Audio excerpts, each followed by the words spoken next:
Assalamualaikum everyone. Welcome to the Code Nest. Today we will learn how to change the VS Code default theme into the colorful theme. First of all, open VS Code and go to the left side. You might find the extensions either by pressing Ctrl plus Shift plus X. When you open the extensions, you have to search Jellyfish theme.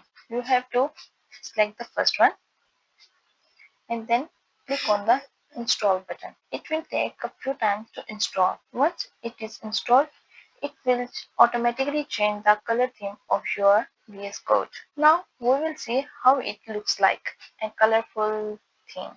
You might also change the theme by either searching Dracula,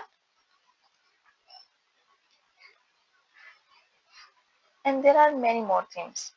If you like the video, don't forget to like, share and subscribe.